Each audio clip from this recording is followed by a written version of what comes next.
नमस्कार, मैं हूं ऐश्वर्य अनुराग और स्वागत करता हूं आप सबका अपने चैनल बोलो इंडिया पर। आज के एपिसोड में बातें बिहार की।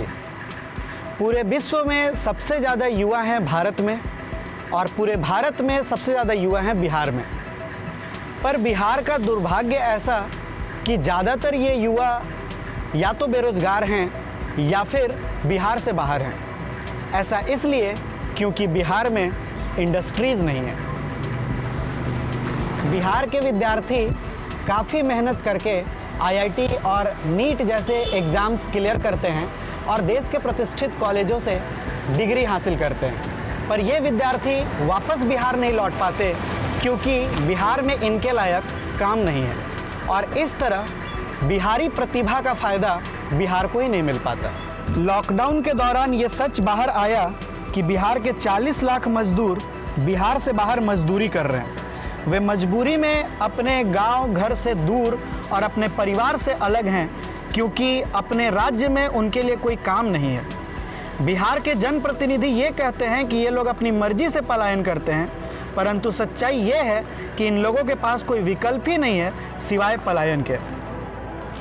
बिहार के युवाओं ने एक छोटी सी पहल की और 20 मई 2020 को ट्विटर पर इंडस्ट्री इन बिहार न केवल भारत में बल्कि पूरे विश्व में नंबर 1 पर ट्रेंड कर रहा था। सवाल है कि बिहार अपने लोगों को रोजगार क्यों नहीं उपलब्ध करवा पा रहा है। इंडस्ट्री लगाने के लिए 4 चीज़ों की ज़रूरत पड़ती है: लैंड, लेबर, कैपिटल और एंटरप्रेन्योरशिप। झारखंड बंटवारे के बाद खनिज क्षेत्र बिहार के हाथ से निकल गए, पर फिर भी बिहार में लैंड की कमी नहीं है, लेबर की कोई कमी नहीं। इनफैक्ट पूरे इंडिया में सबसे ज़्यादा हार्ड वर्किंग पॉपुलेशन बिहार में ही है। कैपिटल की थोड़ी कमी है। बिहार की स्थिति को देखते हुए केंद्र सरकार को इंडस्ट्री लगाने के लिए स्पेशल पैकेज देना चाहिए। एंटरप्रेन्योरशिप एक बड़ा मुद्दा है बिहार के लिए, क्योंकि बहुत कम लोग बिहार में स्टार्टअप की बात सोचते हैं और जो सोचते भी हैं वे किसी दूसरे राज्य में जाकर इंडस्ट्री लगाते हैं।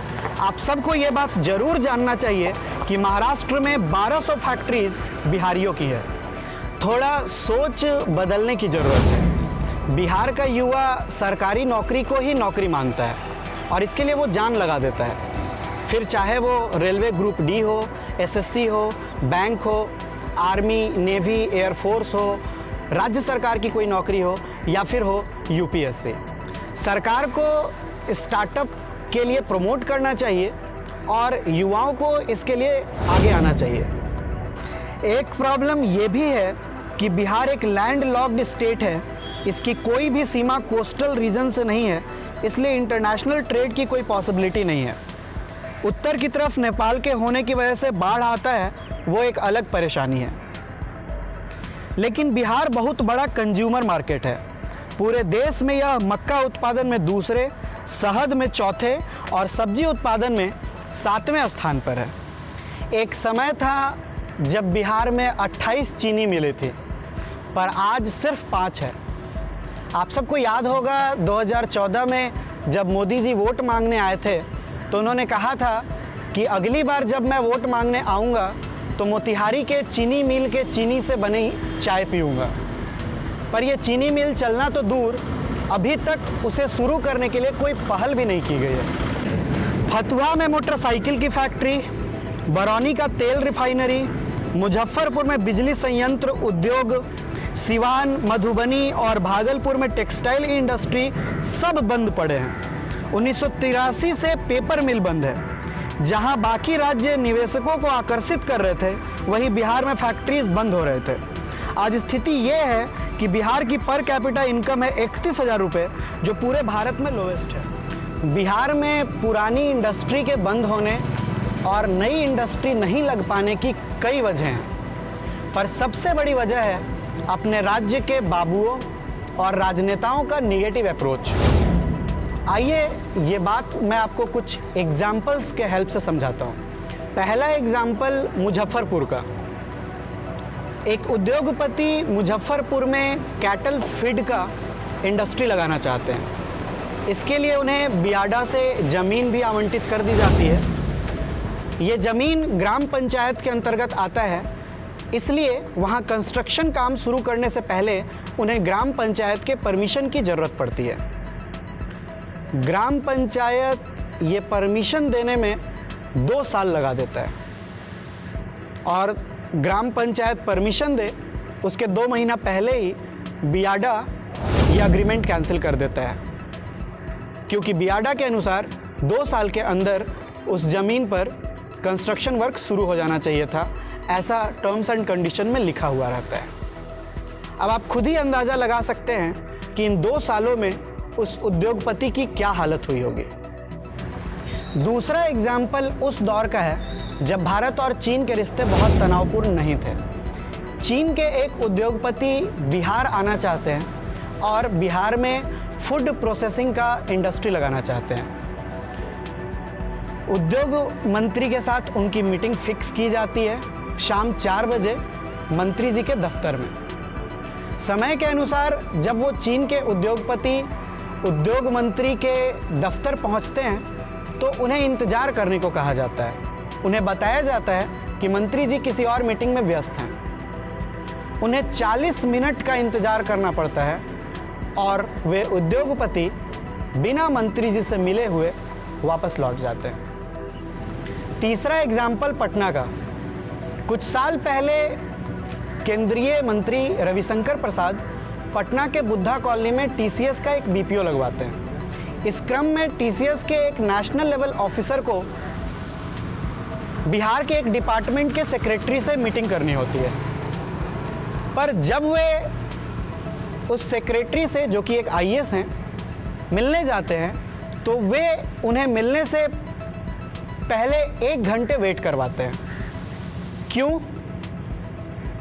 क्योंकि वो अधिकारी आईएएस बनने से पहले टीसीएस में एक छोटे कर्मचारी थे, तो अपने पुराने बॉस को वेट करवाकर उन्होंने अपनी धौंस दिखाने की कोशिश की, जिसके लिए वे प्रशंसा के पात्र हैं। चौथा एग्जाम्पल, सुरेश नेवटिया ने बिहार के बारे में एक बहुत बड़ी बात कही थी।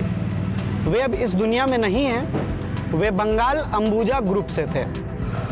उनकी पहचान इतनी बड़ी थी कि धीरूभाई अंबानी की पत्नी ने मुकेश अंबानी और अनिल अंबानी के बीच सुलह कराने का काम उन्हें सौंपा था।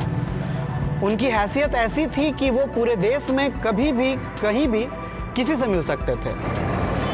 सुरेश नेवटिया ने कहा था कि मुझे तत्कालीन प्रधानमंत्री मनमोहन सिंह या सोनिया गांधी से मिलने में 1 से 2 दिन का समय लग सकता है, पर बिहार के पॉलिटिकल बॉसेस और एडमिनिस्ट्रेटिव बॉसेस से मिलने में महीनों का वक्त लग सकता है और उसके बाद भी शायद मुलाकात संभव ना हो।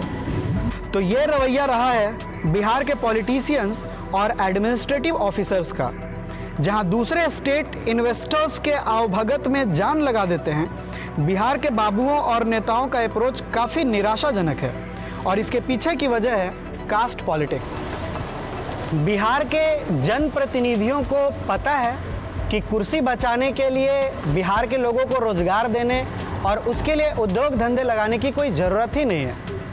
बिहार के लोग जाति देखकर वोट देते आए हैं और आगे भी वे ऐसा ही करेंगे। चलिए नया बिहार बनाने की कोशिश करते हैं। बिहार को कास्ट पॉलिटिक्स के जाल से निकालते हैं और डेवलपमेंट पॉलिटिक्स की ओर ले चलते हैं। अगली बार जब भी कोई जनप्रतिनिधि आपके दरवाजे पर वोट मांगने आए तो उनसे ज़रूर पूछिएगा कि आपने बिहार के युवाओं को रोजगार देने के लिए क्या किया या क्या करने वाले हैं।